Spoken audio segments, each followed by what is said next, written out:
I went to, almost by chance, one day, I went to this lecture that John Cutting was giving. Because in medical school I'd heard a lot about the left hemisphere, you see. It did all these clever things, it reasoned, it had language and so on. And you know, people didn't have a clue what the right hemisphere was for. The best they could say was that it was somehow impressionistic and emotional and sort of pink and fluffy and given to painting pictures, you know. And I went along to this seminar, and here was a man who had spent a long, long time looking at what happens when people have strokes, injuries, tumours that affect the right hemisphere. What happens to their humanity, to their self, to their view of the world, in fact, to their reality. And in many important ways, it was changed. And these ways are not so dramatic as when you lose speech, which is, for most people, a common effect of a left hemisphere stroke. But they were nonetheless extraordinarily interesting to me, because he was telling me that they lost the ability to have implicit understanding. Anything that wasn't explicit, they couldn't understand. So they couldn't understand tone of voice, body language, the expression of a face, inflection of the voice, understanding what the other person is thinking, sense of humor, metaphor. They couldn't understand metaphor. And I mean, obviously this is the pooling together of many, many different kinds of illusion, but in the right hemisphere these were the things. And also embodiment. The body image in the right hemisphere, the sense of being connected to, living in the body, more profoundly underwritten by the right hemisphere than the left. Now when one talks like this, it all sounds very cut and dried. It needs to be qualified. It's not as cut and dried as that. But this stuff, as you can imagine, struck me very forcibly. And I went up to John after the lecture and said, this is very intriguing because of a book I wrote, which you might like to read, which he then did. He saw immediately the philosophical interest, and we collaborated on some research on differences between right and left hemisphere conditions and what happens to people with schizophrenia and manic depressive psychosis.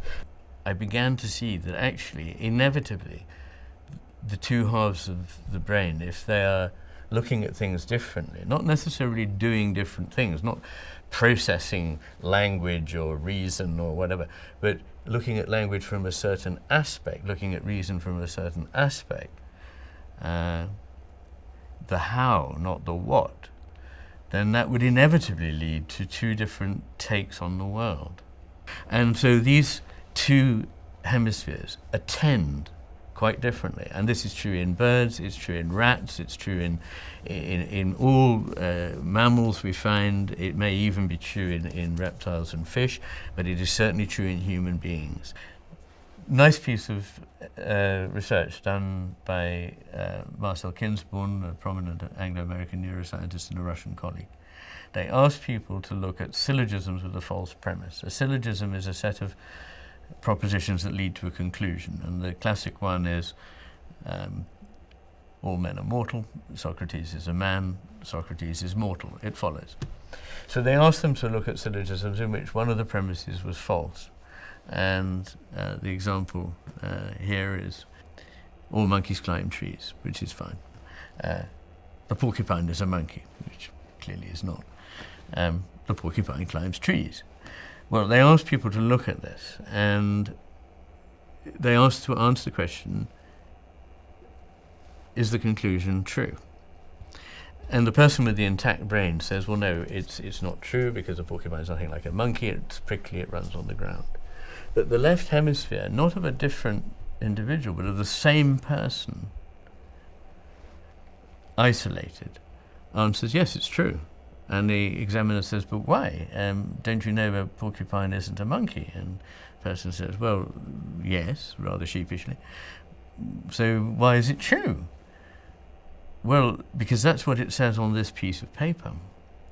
And then when the right hemisphere of the same person is asked, is it true? It replies, this is the same person on a different occasion, but just using the right hemisphere. Obviously it's not true. The porcupine is nothing like a monkey. It's wrong. So the right hemisphere sees more of what we would normally call the experiential, the take that we would normally take on things. You know, when asked if this is true, we would say, well, no, it can't be true, it's wrong. In a way, these are two conceptions of what truth might be. One is what we know from everything we've learned in our lives put together is called experience. The other is being true to an internally coherent system. And it strikes me that in the modern world, we've moved very much towards, in the left hemisphere's point of view, many things. But in this one, particularly, we can see it, that a theory about how things should be on paper is mistaken for the reality. It's what we sometimes refer to as the tick box mentality, that the paperwork is all complete, so that means that the hospital is running fine. And of course, unfortunately, that is not what one usually finds to be the case. So the right hemisphere, if you like, is the one that is more interested in what the combination of thinking about something with experience brings. It's not about giving into one's emotions or something like that, nor even to any old intuition. But well-groomed intuitions in a mind that has been used to reasoning well, are better than intuitions in a mind that hasn't. And equally, reasoning in the mind of somebody who knows how to use intuition is going to be better than reasoning in the mind of somebody who doesn't, and who treats it as a purely mechanical, rationalizing, number-crunching process the way a machine would. Reason, as it used to be valued, is something we seem to have lost the art of, because we no longer see the need to bring together two things that are often difficult to reconcile, which are what an internal theory, the internal consistency of a theory would dictate, with what experience tells us. Is there such a thing? Has there ever been a time in history where we've been the other way, where the right hemisphere has been dominant? Is that something that you think is... I don't think so, because there is a difference between the way each hemisphere, not only is there a difference between the way the hemispheres look at the world at large, but there's a difference in the way they look at their relationship. Which is why my book is called The Master and His Emissary.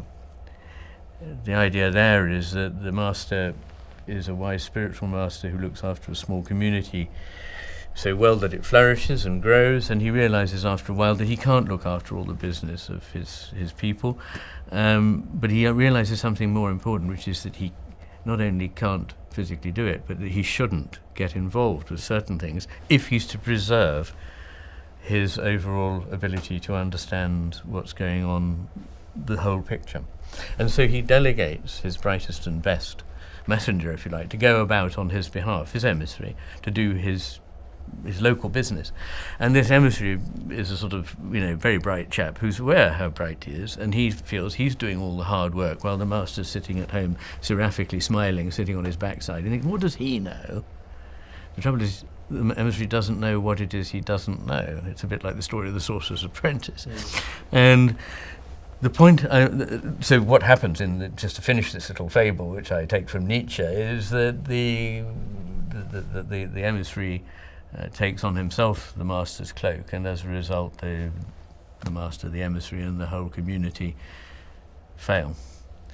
Because it doesn't have the understanding of the bigger picture. Yeah. Exactly. Now, the reason I mention that here is that the master understood that he needed an emissary. He understood the whole thing, and he thought, you go and do that, report back to me. So the normal thing is, the master sees something, tells the emissary to go and do it. The emissary brings back the information. This is reincorporated into the master's overall view of things, into what one might call wisdom. Yeah. But the trouble is that the left hemisphere doesn't seem to be aware of the need for the master, for the right hemisphere. It thinks, I know everything, I don't need to report back. But there is evidence that the way the brain works best is by the whole picture being grasped, then by bits that are of interest being focused on and dealt with in a way that is very important and helpful by the left hemisphere. Things are unpacked, the implicit is made explicit, things are systematized more, and this is like the unfolding of something into its full, the full picture, which is wonderful. It's necessary, and then that information in turn needs to be reintegrated into the whole. Now that's the bit of this process that we're missing.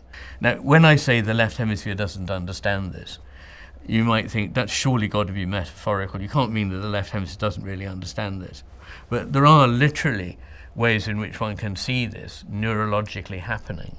So, for example, the left hemisphere on its own is quite unaware of its own incapacities compared with the right hemisphere on its own. So when somebody has a stroke affecting their right hemisphere, their left hemisphere functioning alone is blithely unaware of its limitations, which is why sometimes such people are very difficult to rehabilitate, because they're not aware they've got limitations.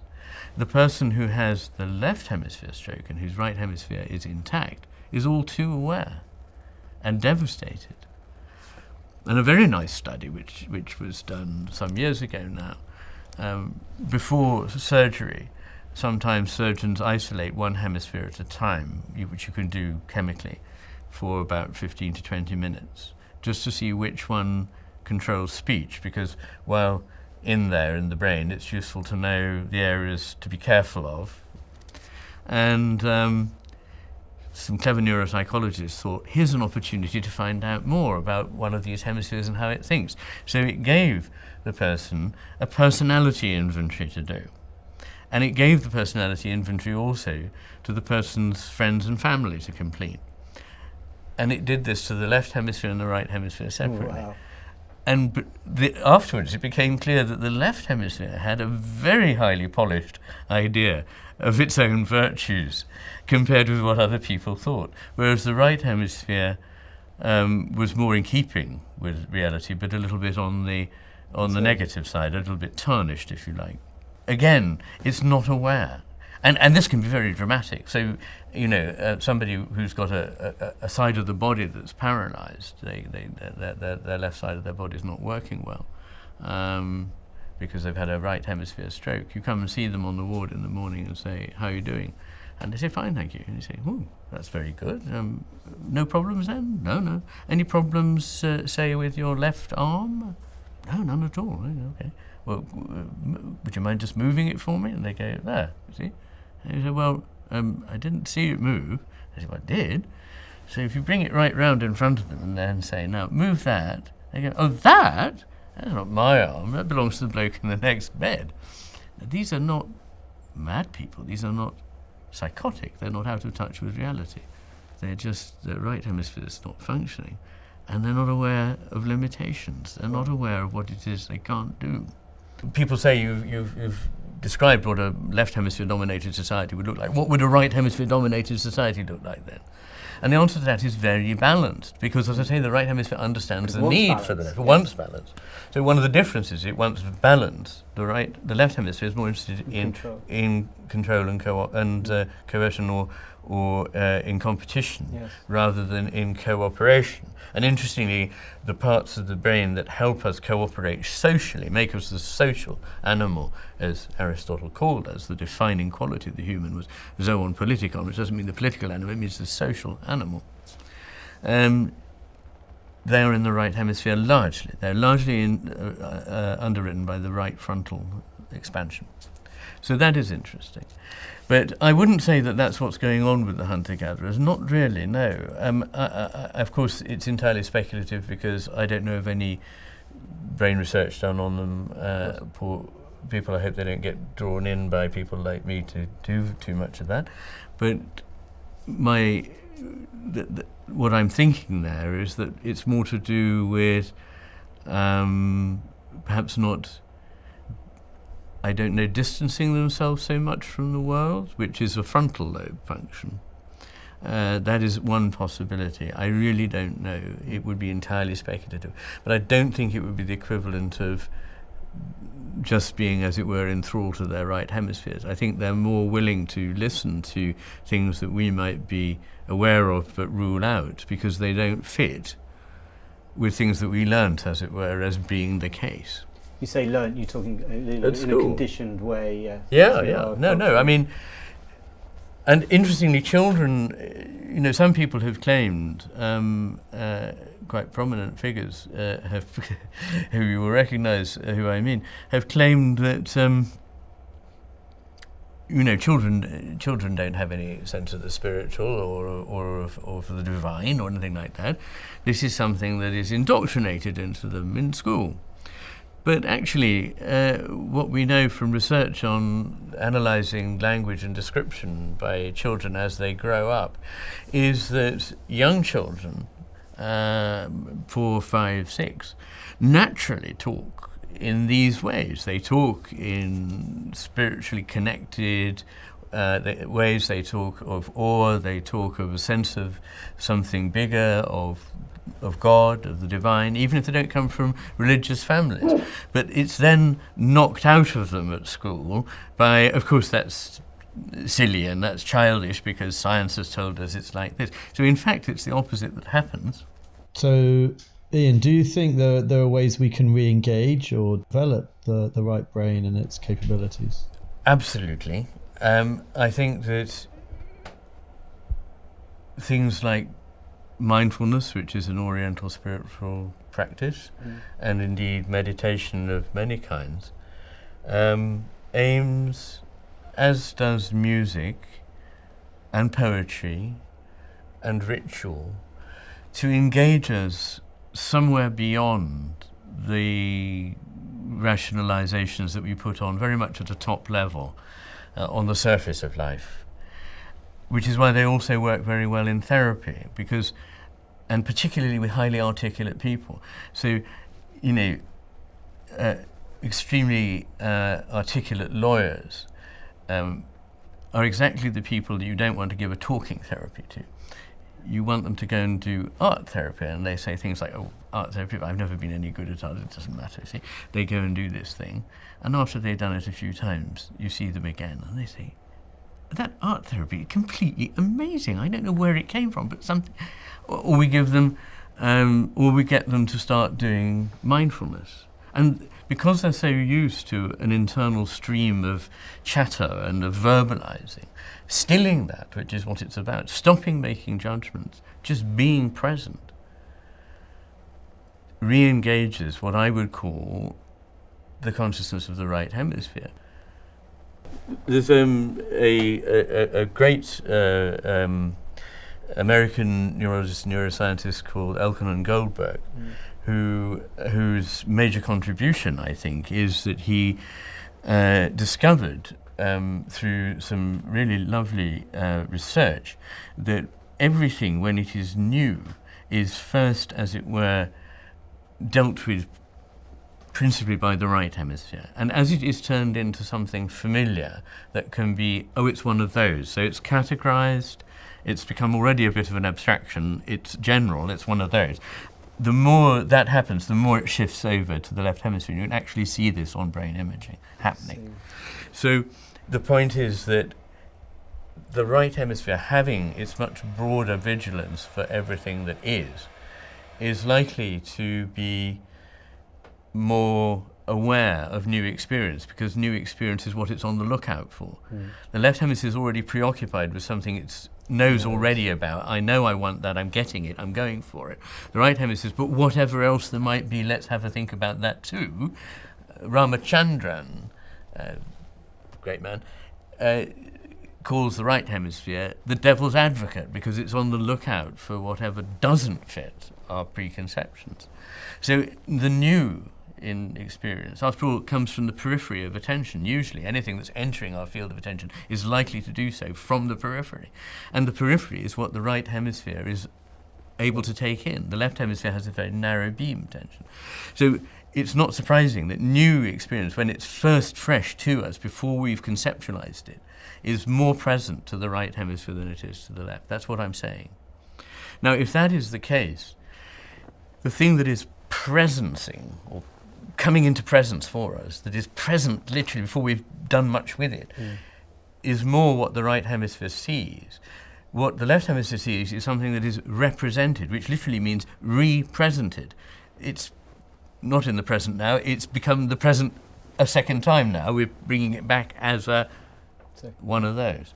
Now, if that is the case, you would expect meditation and you would expect mindfulness, which is entirely the process of emptying your mind of chatter, of judgment, and being in the moment without deciding, oh, it's one of those and I wish it would go away, or just accepting everything that is and being aware of yourself embodied physically here, now, in this moment of time.